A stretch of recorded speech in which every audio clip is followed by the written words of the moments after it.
কি করবেন এই টাকা দিয়ে? যদি কবর নিয়ে যেতে পারেন, আখেরাতে কাজে লাগে, তাহলে তো একটা ব্যাপার ছিল। তা তো পারবেন না। আপনি বলবেন না পারলে কি হয়েছে, ছেলে মেয়ে খাবে, ছেলে মেয়ে ভোগ করবে নিশ্চিত। বহু মানুষ সম্পদ রেখে চলে গেছে, তার ছেলে মেয়েরা ভোগ করতে পারে নাই, হাতে বুতে অন্য মানুষ খেয়ে ফেলছে, আছে না নাই? সবচেয়ে বড় হতভাগাকে জানেন?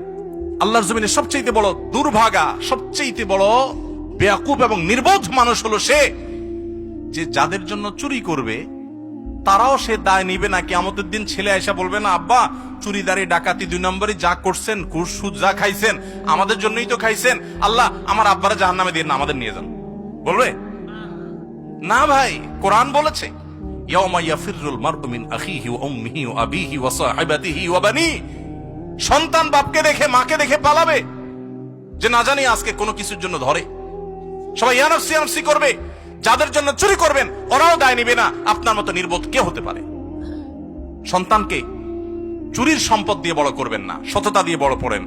আমাদের সমাজে আজ ঘরে ঘরে সেই মা বাপ আছে যে মা বাপ চায় আমার সন্তান থাকুক আজ দুধে ভাতে, সেই মা বাপ নাই যে মা বাপ বলে আমার সন্তান থাকুক আজ ঈমান আমলে সততার সাথে।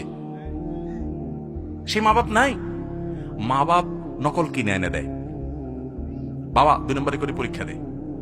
যেই মা বাপ সততা শিখাবে, সততার সংকল্প করাবে, সেই মা বাপ চুরি শিখাচ্ছে। এজন্য সমাজের রন্ধ্রে রন্ধ্রে, কাজে বাজে, কোনাকাঙ্ক্ষিতে সর্বত্র দেখবেন চোর আর চোর উৎপাদন হচ্ছে, দুর্নীতিবাজ উৎপাদন হচ্ছে।